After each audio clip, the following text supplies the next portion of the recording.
Que faire lorsqu'on se retrouve confronté à un problème juridique? Comment obtenir des conseils? Des réponses en début de journal.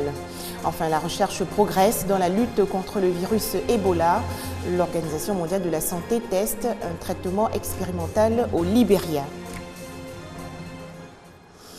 Madame, Monsieur, bonsoir et merci de nous rejoindre. Êtes-vous victime d'une infraction ou alors confronté à un litige avec autrui? Face à un problème juridique, vous ne savez peut-être pas comment réagir. Pour vous faire représenter ou vous faire conseiller sur vos droits, faut-il avoir recours à une clinique juridique communautaire ou à un avocat? On voit cela tout de suite avec notre équipe de reportage. Quelle procédure engager face à un problème juridique? Les Ivoiriens connaissent-ils la démarche à suivre? Je pense normalement aller au tribunal voir un juge pour qu'il me donne un peu l'orientation de comment procéder. Je vais directement vers le commissaire d'abord pour présenter les faits et après voir ce qui peut se passer. Juste d'application des peines, je ne connais pas. Elles sont pourtant nombreuses, les populations qui subissent des abus ou des méfaits dans leur quartier ou dans les marchés. Face à cette situation, que préconise le droit? Si vous avez un problème civil, vous saisissez le juge civil par le canal en général d'un huissier de justice. Si vous avez un problème dans lequel vos droits sont atteints par le biais d'une infraction, vous vous plaignez au commissariat ou bien chez les OPJ. À la rigueur, vous pouvez servir le procureur de la République de votre localité qui va donner une suite à votre plainte. Ce sont plusieurs cas d'abus et de méfaits qui n'ont pas connu de réparation par le passé. Désormais, les populations sont suffisamment instruites pour entreprendre des démarches en vue de résoudre leurs problèmes juridiques. On faisait le point avec Serge Gongouma et Félix Amani. Et toujours au chapitre judiciaire, les magistrats de la Chambre des comptes de la Cour suprême en séminaire d'information. Ils vont ainsi examiner les innovations dans la gestion des finances publiques. Il s'agit également de maîtriser les outils de gestion économique et budgétaire. La bonne gouvernance économique exige un assainissement des budgets gage de stabilité financière. C'est ainsi qu'en 2013, l'Assemblée nationale a adopté 2 lois organiques portant code de transparence et loi des finances selon les directives de l'Union économique et monétaire ouest-africaine, UEMOA, en matière de finances publiques. Promulgué en 2014, ce nouveau cadre juridique des finances publiques vise plusieurs objectifs. C'est d'apporter une meilleure gouvernance au sein de la gestion des finances publiques, une modernisation de l'État et de ses procédures. Et il s'agit de mettre en place un budget axé sur les résultats et non plus un budget de moyens comme c'était le cas jusqu'à maintenant. Cette innovation dans la gestion des fonds de l'État nécessite une mise à niveau de l'ensemble des acteurs. C'est le sens de ce séminaire d'information des magistrats de la Chambre des comptes de la Cour suprême. Vous le savez, la Chambre des comptes de la Cour suprême est l'institut supérieur de contrôle des finances publiques en Côte d'Ivoire. C'est l'organe qui est à la limite compétente pour bien s'assurer de la transparence et de la bonne gestion des finances publiques en Côte d'Ivoire. Alors pour ça, quand la loi organique des finances publiques change, il faut que nous-mêmes, nous maîtrisions cette nouvelle loi organique. La maîtrise du nouvel environnement juridique de l'activité financière de l'État permettra à ces magistrats de disposer d'instruments nécessaires à l'exercice de leur mandat. Un reportage de Franck Wadio et Guy-Roger Nguessan.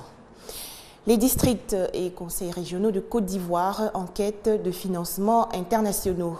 Les gouverneurs des districts et les membres des conseils régionaux bénéficient d'une formation relative justement à cette recherche de financement. Au menu des travaux, l'intensification des collaborations publiques-privées et le développement des partenariats internationaux. Il existe des possibilités de financement extérieur énormes qu'il faut se donner les chances de capter.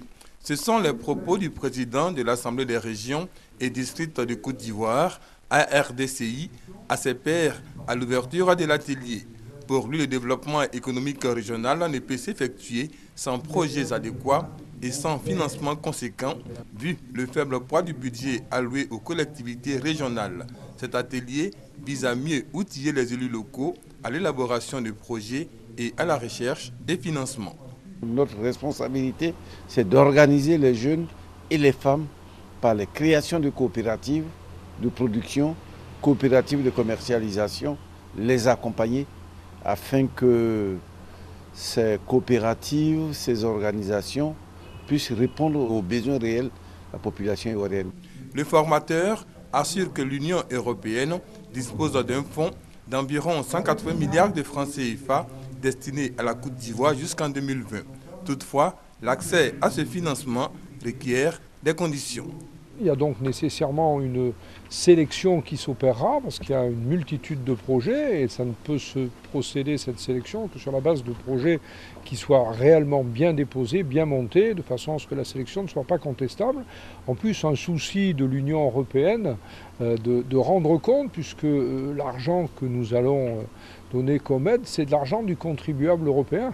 Et donc il est important aussi que ce contribuable soit absolument rassuré que son argent a été utilisé. Après les élus locaux, ce sont les directeurs généraux et les chargés de projet des collectivités qui seront formés ce jeudi. Des précisions de Jean-Jacques Kwame Alain et Hassan Berté. On s'intéresse à présent à la lutte pour l'autonomisation des femmes en Côte d'Ivoire. ONU Femmes, l'entité des Nations Unies pour l'égalité des sexes, fait le point de ses activités dans le pays. L'institution onusienne a organisé récemment un atelier avec ses partenaires. Au menu, l'élaboration d'un plan de travail pour l'exercice 2015. ONU Femmes, entité des Nations Unies pour l'égalité des sexes et l'autonomisation des femmes, met en œuvre son plan de travail au cours d'un atelier. Ce plan prend en compte notamment l'égalité des chances, l'équité et le genre. Mais avant, un bilan est dressé pour les actions déjà menées. Nous avions un plan de 2 ans, 2014-2015. Nous faisons, je dirais, une évaluation à mi-parcours. Nous avons appuyé des activités génératrices de revenus. Nous avons identifié des femmes vulnérables à qui nous avons octroyé des ressources pour faire le commerce, pour faire l'agriculture, pour faire l'élevage. Cette rencontre réunit plusieurs partenaires et structures œuvrant dans le domaine de l'épanouissement de la femme. L'intérêt du ministère, c'est aussi de voir ce qui se fait sur l'ensemble du territoire pour coordonner les actions en faveur des femmes et donc de la lutte contre les violences basées sur le genre, de l'autonomisation de la femme et d'une plus grande participation des femmes au processus de développement. À notre niveau, nous avons mis en place 15 comités de veille et de vigilance contre les violences faites aux femmes et aux filles dans les régions sanitaires du Yambol, Katiola, Dabakala et Nyakara. Ces comités ont pour rôle de prévenir, lutter et recenser les cas de violences faites aux femmes et aux filles dans ces districts sanitaires. Des recommandations générales pour un meilleur suivi des activités et des stratégies mises en œuvre sont entre autres des présentations faites au cours de cet atelier. Des explications de Grace Kando. Un plan stratégique de développement pour la région du Tchologo dans le nord du pays. C'est un programme élaboré sur une période de 15 ans, de 2015 à 2030. Objectif, contribuer à la politique d'émergence de la Côte d'Ivoire prônée par le président de la République, Alassane Ouattara. Fekese-Dougou a abrité l'atelier de restitution du plan stratégique de développement de la région du Tchologo.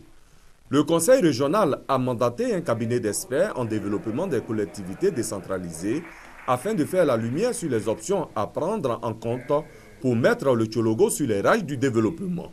Pendant 6 mois, ces experts ont travaillé dans ce sens. D'abord, nous avons discuté avec le conseil régional qui nous a donné les thèmes de référence du travail. Nous sommes allés ensuite faire des recherches, comme on dit, in situ.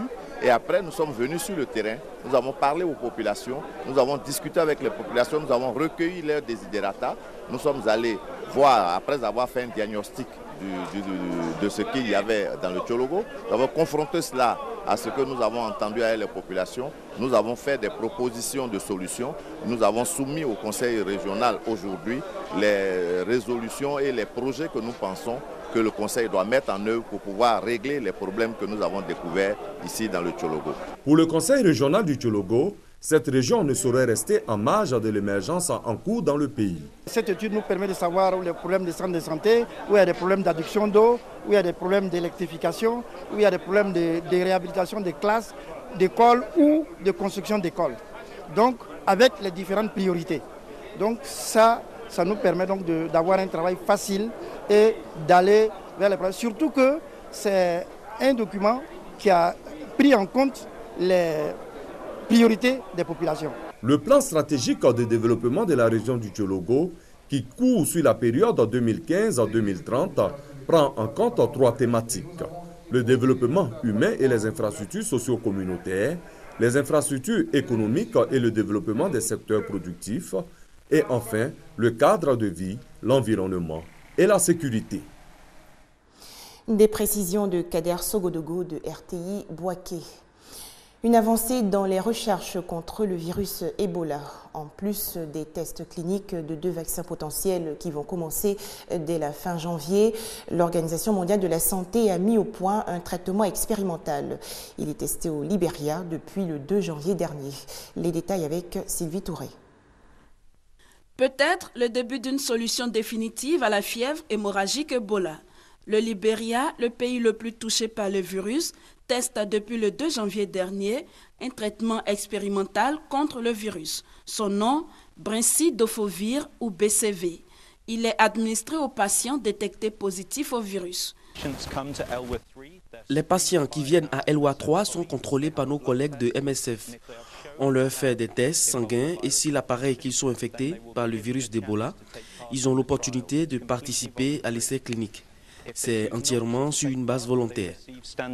Déjà 10 jours que ce traitement est expérimenté au Libéria, mais trop tôt pour évaluer son efficacité. L'ONG espère qu'au moins 100 volontaires prendront part à ce nouveau traitement. De son côté, l'OMS a annoncé 2 vaccins potentiels qui devraient être administrés à des dizaines de milliers de personnes. Je suis sûre que nous sommes tous d'accord que l'année 2014 restera dans nos mémoires comme l'année où le virus Ebola a mis l'humanité au défi. Mais aujourd'hui, je suis contente de vous dire que je crois que l'année 2015 restera dans nos mémoires comme l'année où l'humanité a utilisé ses plus grands génies scientifiques pour contre-attaquer. Les premiers tests cliniques commenceront au Libéria en fin janvier et seront réalisés ensuite en février en Guinée et en Sierra Leone, a indiqué la directrice générale adjointe de l'OMS et responsable de la mobilisation contre Ebola auprès de l'organisation. L'Est de l'Ukraine à nouveau sous le feu des attentats. 10 civils, 6 femmes et 4 hommes ont été tués aujourd'hui après qu'un bus ait été frappé par une attaque visant un barrage de l'armée ukrainienne. C'est l'offensive la plus meurtrière depuis l'instauration de la trêve du 9 décembre dernier. Crash du vol AirAsia, les 2 boîtes noires de l'appareil disparu en mer de Java le 28 décembre 2014 avec 162 personnes à son bord ont été récupérées. Elles devraient permettre de comprendre les circonstances précises de la tragédie survenue par mauvais temps. Voilà, merci à vous de nous avoir suivis. J'aurai le plaisir de vous retrouver demain, 19h30, toujours sur RTI2.